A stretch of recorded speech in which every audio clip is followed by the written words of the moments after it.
আমি শুনলাম ওখানে গিয়ে আমি নিজেই গিয়েছিলাম সন্দেশখালীতে। সেখানকার মায়েরা দিদিরা আমাকে বলছে যে, "দিদি আমাদের ঘরে কোনো ঘটনা ঘটলে, যৌন নির্যাতন হোক, শারীরিক নিগ্রহের মতো ঘটনা ঘটলে, পুলিশের কাছে থানায় কমপ্লেন লেখাতে গেলে তারা বলে কি যাও আগে শেখ শাহজাহান, উত্তম সর্দার ওরফে নূর আলম এবং শিবু হাজরা এদের সুপারিশপত্র নিয়ে এসো।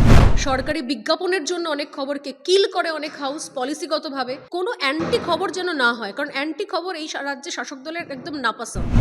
প্রচুর প্রচুর পুলিশ, প্রচুর ফোর্স ডিপ্লয়েড হয়েছে সন্দেশখালী চত্বরে। বারবার আমরা দেখছি লঞ্চে করে রাজীব কুমার তিনি ঘুরে বেড়াচ্ছেন। প্রচুর ফোর্স নামছে, উঠছে, যাচ্ছে। শেখ শাহজাহানকে এখনো পর্যন্ত ধরতে পারা গেল না।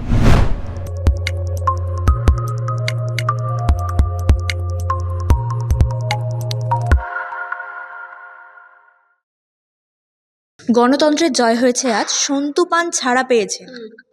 একদমই তাই।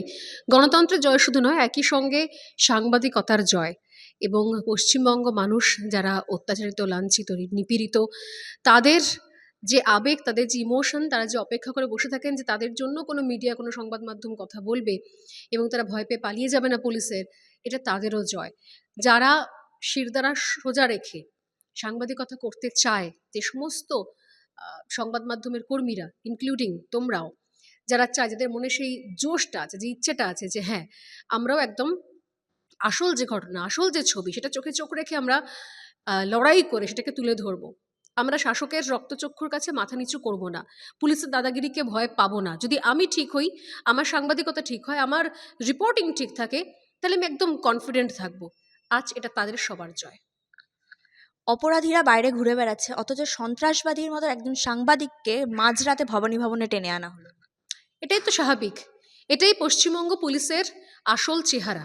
একদম, মানে এখানে কোনো সন্দেহ নেই। এবং তোমরা দেখছো যে আজকেও, গতকাল থেকে প্রচুর প্রচুর পুলিশ, প্রচুর ফোর্স ডিপ্লয়েড হয়েছে সন্দেশখালী চত্বরে। বারবার আমরা দেখছি লঞ্চে করে রাজীব কুমার তিনি ঘুরে বেড়াচ্ছেন। প্রচুর ফোর্স নামছে, উঠছে, যাচ্ছে। শেখ শাহজাহানকে এখনো পর্যন্ত ধরতে পারা গেল না। কারণ পুলিশ শেখ শাহজাহানকে ধরতে চায় না, রাদার আমার মনে হয় কোনো সেফ হাউসে নিয়ে যেতে চায়, লুকিয়ে রাখতে চায়। কারণ পুলিশের সমস্যা হয়ে গেছে সন্দেশখালীর খবরগুলো করাতে। দিনের পর দিন আমরা যে খবরগুলো করে এসেছি, এর আগে চাকরি প্রার্থীদের নিয়ে খবর, তার আগে ডি আন্দোলনকারীদের নিয়ে খবর, বিভিন্ন জায়গাতে, কখনো আবাস, কখনো রাস্তা, কখনো জল, এবং সব থেকে বড় কথা মনে হচ্ছে মৌচাকের ঢিল পড়েছে এই সন্দেশখালী কভারেজটার জন্য। সন্দেশখালীতে এমন কিছু রয়েছে, এমন কিছু জিনিস সেখানে চলছে, যে কারণে এত ভয় পায় পুলিশ শেখ শাহজাহানদের, তাদের অ্যারেস্ট করতে পারে না। আর আমাদের কণ্ঠরোধ করার জন্য, আমাদের যাতে কভারেজ না হয় তার জন্য আমাদের আটকে দেওয়ার মরিয়া চেষ্টা, প্রাণপণ চেষ্টা চালিয়ে যাচ্ছে। এবং এটাই স্বাভাবিক যে এরা নিজের কাজ কিছু করবে না, এরা আসল অপরাধীদের ধরবে না।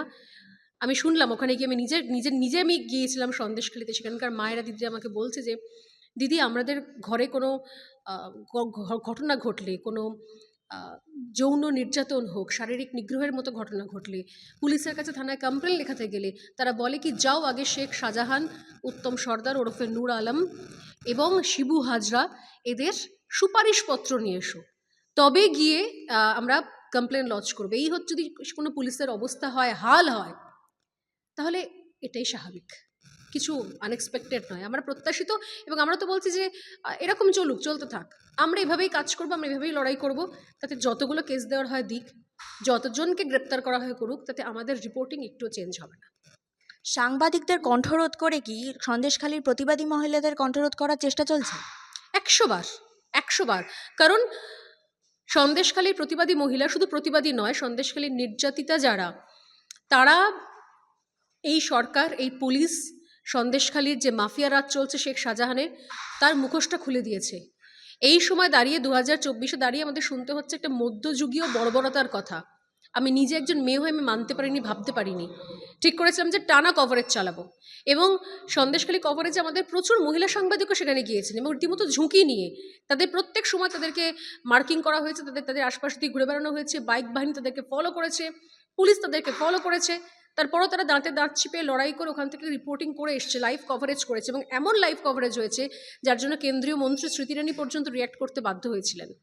তো এইটা শুধুমাত্র জাস্ট একটা গেম, একটা ছক, একটা সাজানো প্লট, যার জন্য মানুষ, সাংবাদিকরা সন্দেশখালী যেতে ভয় পায়, সাংবাদিকরা নদী টপকাতে ভয় পায়, সাংবাদিকরা সেখানে গিয়ে সেখানকার মায়েদের, মেয়েদের কথা তুলে ধরতে ভয় পায়, এবং যাতে আবারও এটা ক্লোজড চ্যাপ্টার করে সরিয়ে ফেলতে পারে পুলিশ। Simple as that.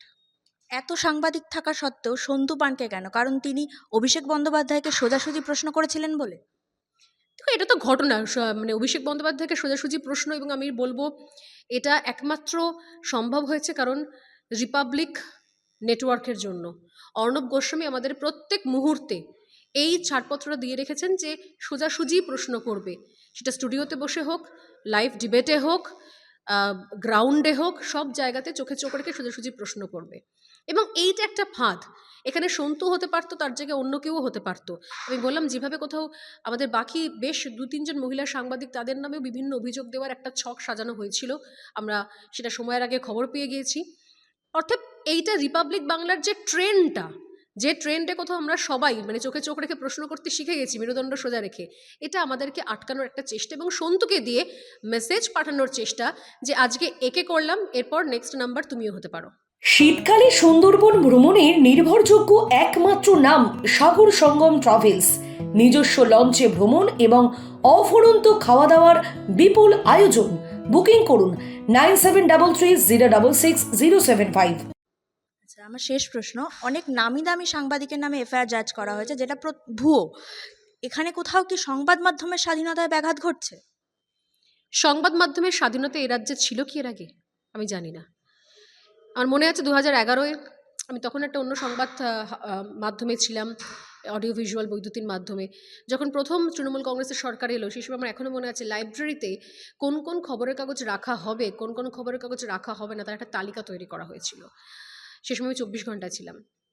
তো সেটা শুনে প্রথমেই মনে হয়েছিল যে যে সরকার এত লড়াই, যে দল, রাজনৈতিক দল এত লড়াইয়ের পর ক্ষমতায় এসে প্রথম কাজটা করে যে লাইব্রেরিতে কোন কোন হাউসের খবরের কাগজ থাকবে, কোন কোন হাউসের খবরের কাগজ থাকবে না।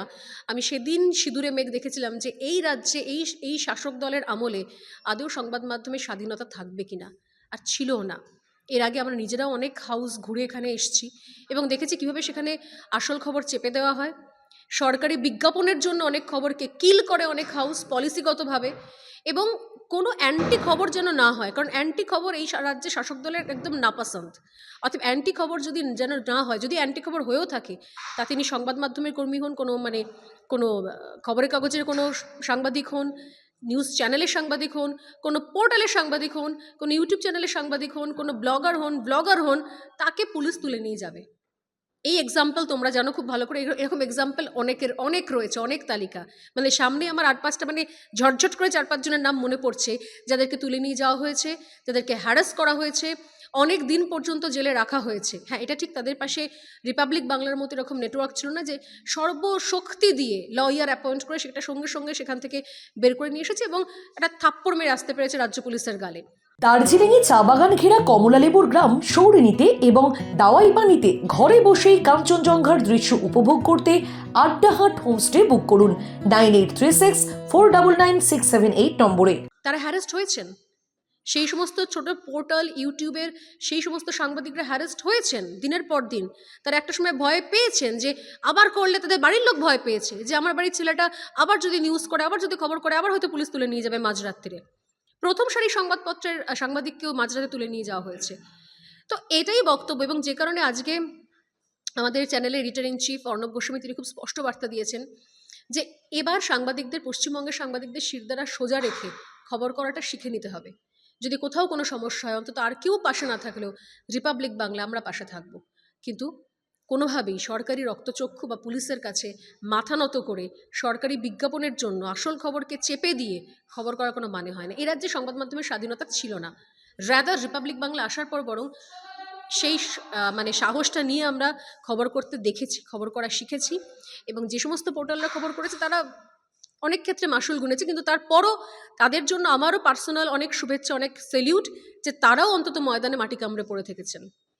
তো অতএব এই স্বাধীনতাটা, আমাদের কাজটা আমাদেরকে ছিনিয়ে নিতে হবে, সরকারের মুখাপেক্ষে বসে থাকলে হবে না।